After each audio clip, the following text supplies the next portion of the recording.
Back to another episode of the Scaling Brokerage Podcast. Today, Ben has been nice enough to bless us with some of his time, share some of his experiences in real estate as a brokerage owner as well. So I'll kick it right off to Ben. Let him tell a little bit about himself and his business. So Ben Fox, I'm in Bentonville, Arkansas. I'm a lifelong Arkansas native, but from a different part of the state. But I've been operating here in the northwest corner of the state in real estate for 21 years. Okay. And opened a brokerage with some partners about 5 years ago, little over 5 years ago. We're starting our 6th year right now. Congrats.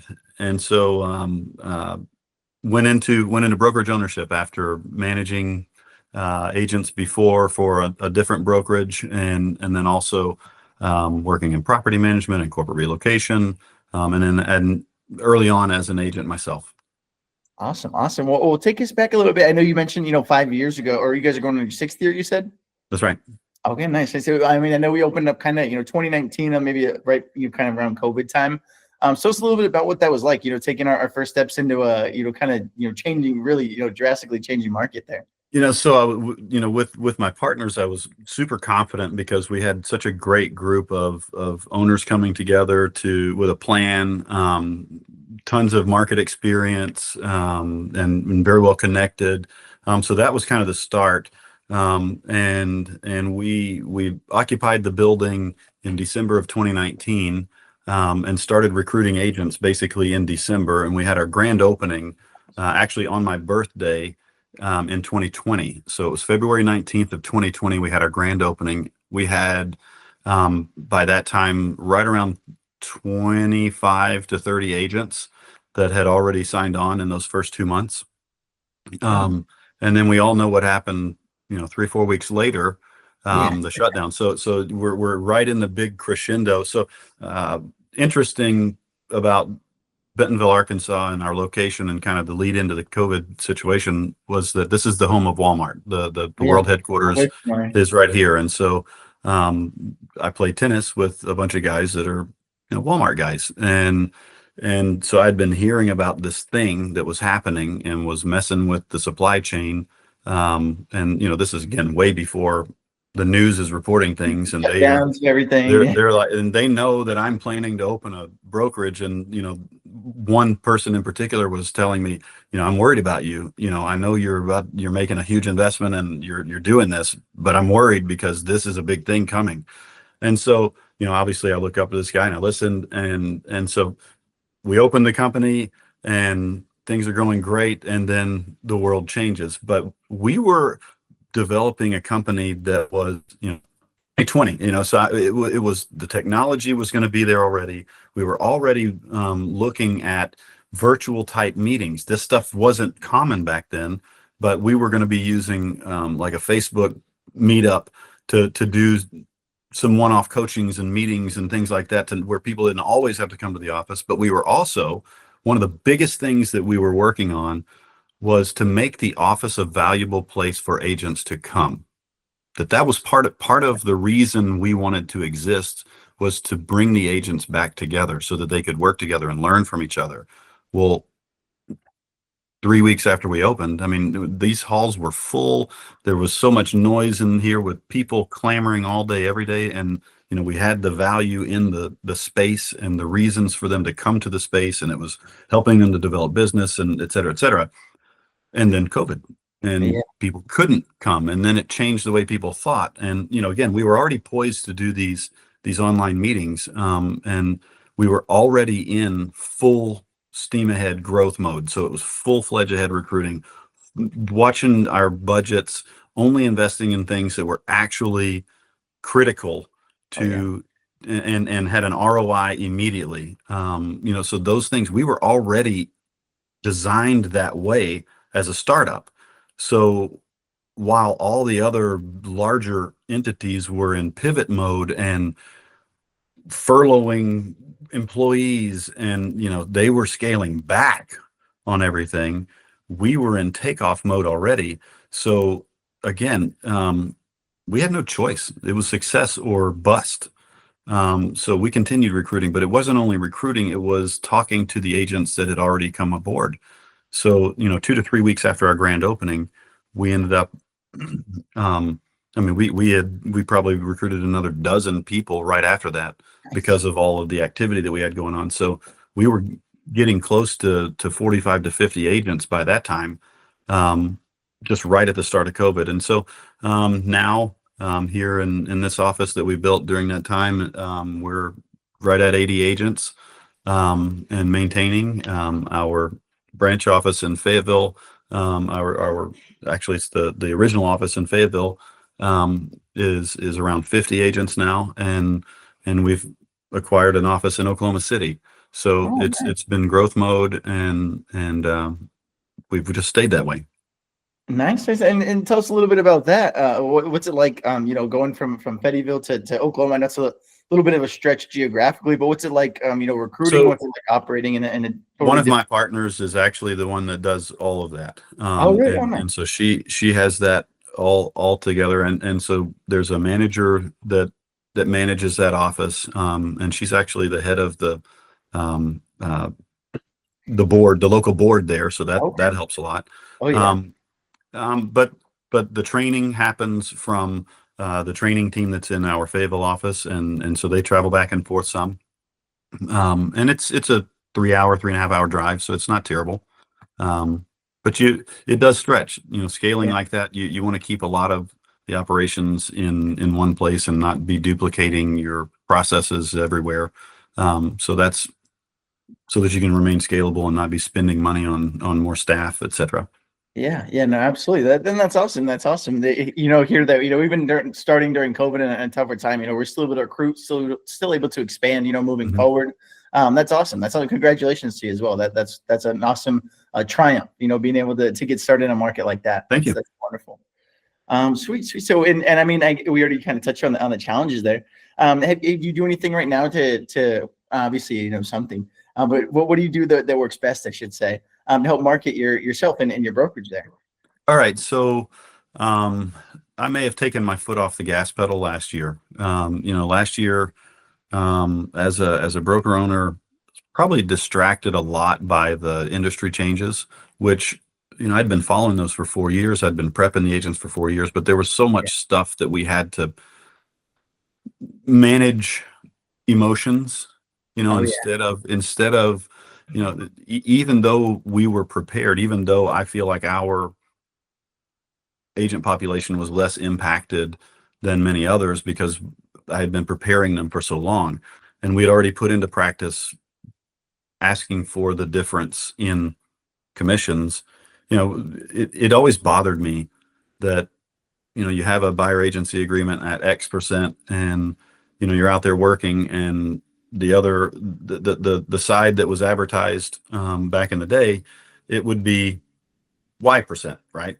And as an agent, a lot of agents just accepted Y%, which was X Yeah. minus something, and didn't even mention it to their client that they just gave them a discount because they were only accepting Y instead of the X that everybody agreed to when we talked about what you owe me for my services. Yeah. So it always bothered me, and I always ask the agents at the end of the year, hey, I want you to look back at all the discounts you gave this year. I want you to add it all the way up, and I want to ask you the question: did you even tell somebody that you gave them one? So that's kind of the way I started shaping that conversation. And if you want to give them a discount, great, do it, but let them know, Yeah. um, Yeah. Right. so that you get something out of it rather than just Yeah. letting it go. It's not good Build that business. relationship. That's called a write-off, and you're not even taking the time to write it off. Yeah. So it's little business practices like that we were installing, so that we move that to the next step of, well, what if you moved your agency conversation to where it's supposed to be, which is at the front end of the transaction, Yeah. so that when you're out showing properties, if it doesn't match with what you've agreed to, that you can have a discussion with them that they're going to have to make up the difference, or that you're going to give them a discount at that point. Yeah. Yeah. you have Absolutely. you have a choice. So anyway, we had people charging the difference before it was a requirement, and so anyway, all that aside, there were still emotions to be managed, and so I feel like we took our foot off the gas last year in being proactive in recruiting, in telling our story. And so we have completely switched focus or refocused. And I tell you what, picking up the phone and acting like you're an agent and actually just calling people, you get an appointment, you talk to them, they come work for you. It's weird how that happens, and just doing Yeah. it. And it's the old 5-3-2 rule. You want 5 contacts a day to get 3 appointments a week, so you can have 2 hires a month. Yeah. And so if you actually focus on something simple like that, how hard is it to make 5 phone calls to 5 agents that how long would it take most broker owners to get through a list of 5 agents to call them a day that you already know, not cold calling at all? Yeah. It'll take Yeah. you Not gonna take weeks, too long. should take you weeks to get through that in your market, but Yeah. then you can start doing the cold calling. But it's just about focus. That's it. There's nothing different. There's no special sauce. There's no special program. It's pick up this thing and use it voice to voice and go sit down and talk to people. Absolutely. No, I couldn't agree more. Getting out there and putting our best foot forward, while we do so is definitely going to, lead to our most positive, most influential interactions that we can have with those, agents in our area. And, even if, might not join, today, putting that, putting our best foot forward, kind of building that bridge for them, can definitely help us, down the road, or maybe even, get some referrals from them as well. That's so right. that's awesome. That's awesome. And on the attraction side, I know you mentioned a lot of, calling, reaching out to agents. Do you do anything on the attraction side? Anything that brings them like right to the doorstep for you guys? So I use the agents that work in our office as that recruiting Nice. tool. We have so many events, or we have a very nice office space. We have an art gallery on the first floor to bring in people from the public, but we also just have parties from time to time, and they invite other people. We have educational events. And I always ask them to just invite a few of your agent friends. We're an easy place to come to, and there's a museum and concert venue right next door. So a lot of times it's after a concert or pre-gaming for a concert, that they'll bring their regular friends and hang out here before they, on the patio here before they go over there. And we bring agents from other companies, and so let them feel the non-work side of us. And then also, so it's organic interactions. Agents don't like being called by a recruiting service from wherever. I mean, you might get some bottom of the barrel, but that's not the kind of agent I'm looking for. I don't want somebody that's upset I don't want somebody that is mad about where they're working right now. I want people that want to be here and work in the style that we work. And I'm just not hiring people that are not going to do that. I'm not the cheapest brokerage in town for an agent to work for, because we actually provide service, and we can tell you what that is. We can put a value to it. We can show you how it's going to increase your transactions. And I can show you what the history of when a producing agent brings their experience to our organization, what happens to them within the next year. So I can show the numbers on that. I love that. Hey, I love that. I love that. And that definitely gives those newer agents, coming in, or maybe those agents that have been struggling and have a good head on their shoulders, still wanting to, really work some deals. It can give us some confidence, to get back out there and kind of re-energize them. So that's awesome. That's right. That's right. Awesome. That's awesome. Nice. And just, are you guys looking at, I know you said recruiting is a big focus this year. Have you guys looked at anything different, on the attraction side, looked at anything additional to attract agents to you guys there? I am using a new program for analytics, and I really like it. So I'm using 2 programs now. One is Showing Time Market View Broker. I really like that. I really like that program for a handful of the reports that they have. I use that one more really for internal watching our office, because it has some settings that I can really focus on agents within. And then I just added Courted.io. So Courted is, it's got a little more intelligence to it, and it's another MLS add-on. So you kind of have to go through the process. So if anybody out there has questions about it, they can drop a note, and I'll try to get a website for you, but it's Courted.io. And I believe they're maybe out of Australia.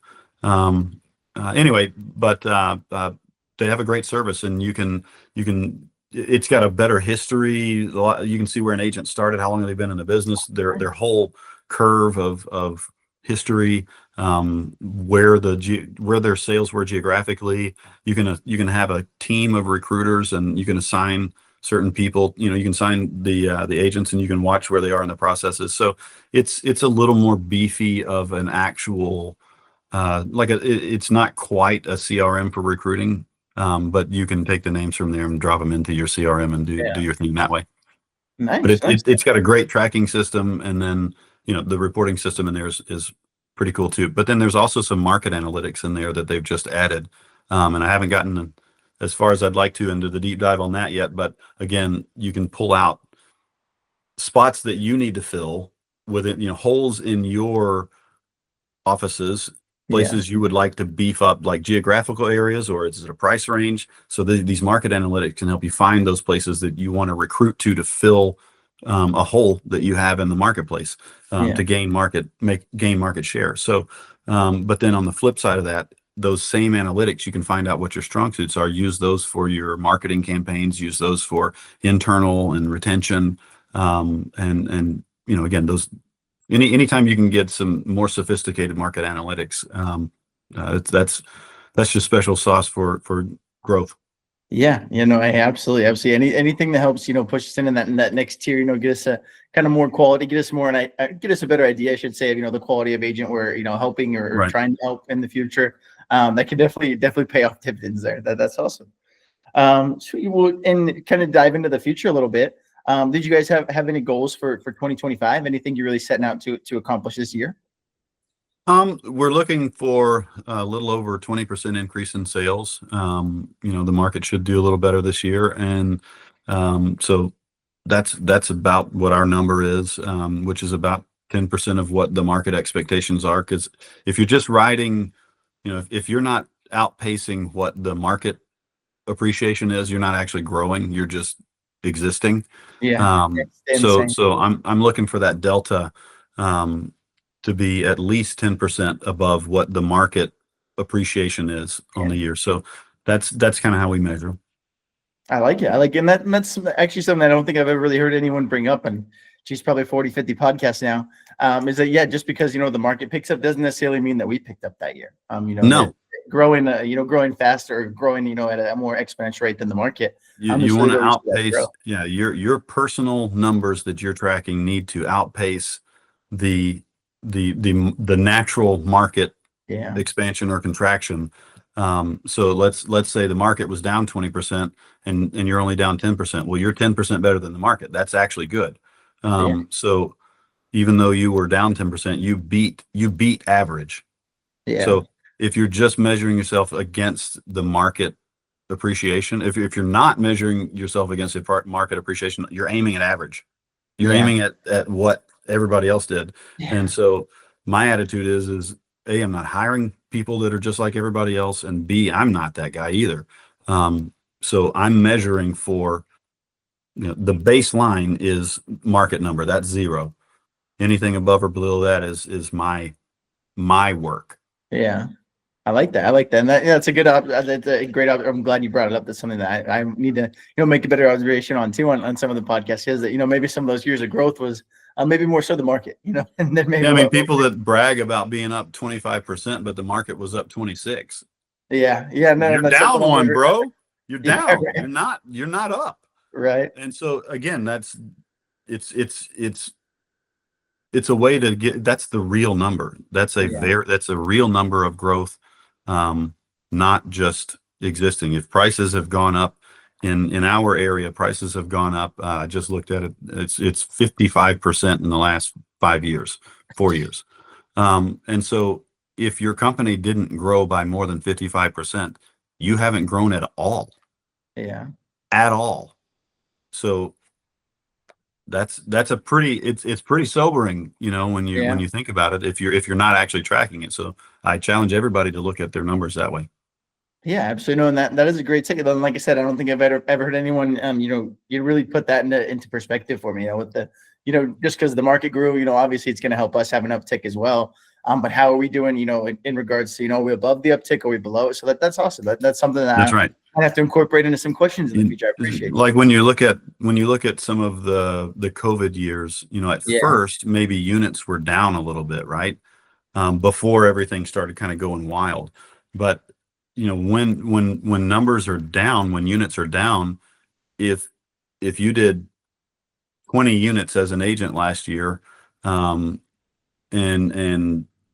overall the market was down 20% the following year in units, and you did 19, well, you're up like 15% over what the other producers in the market did. That's something to brag about. That's a stat to actually promote as an agent to your clients. I was more productive than everybody else by 15%.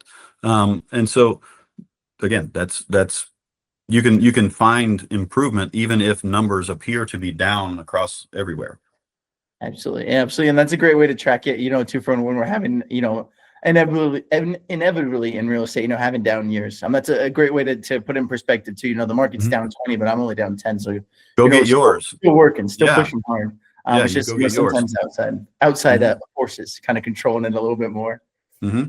Oh, nice. Well, and also I know we talked about kind of the future for this year. And I know 2030 sounds almost like even futuristic a little bit. But 5 years from now, where do you see yourself? Where do you see the company then?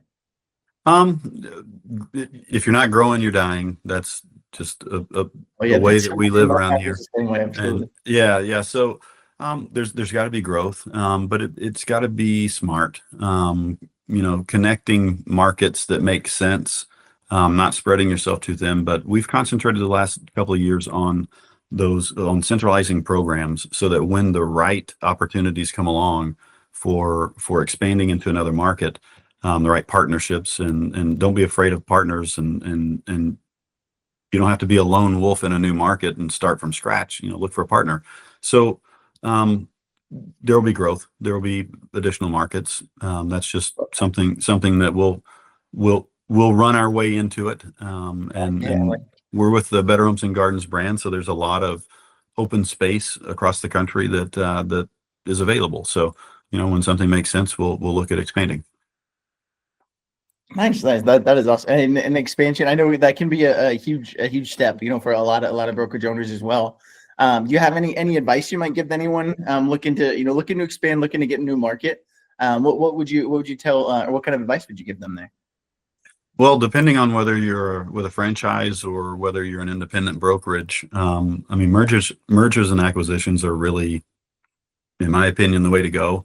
And there's a lot of brokerages of all sizes that when the market was, you had a lot of owners of those brokerages that were kind of looking to get out of the business after recovering after the 2007, 8 to 12, crash. Yeah. And then they recovered from 12-ish to 17, 18, 19 to the point of, okay, I think I might be ready to sell. Well, then COVID hit, everybody got really scared, but then all of a sudden the market and real estate company values went way up real fast. And a lot of those owners that were ready to sunset and sell or pass to their next family member, whatever the succession plan was, they decided to hang on a little longer because things are going real well right now. And then how fast the tide came in, the tide went out in a lot of markets all across the country, and it made a quick difference in the value of a real estate company, like a really fast difference.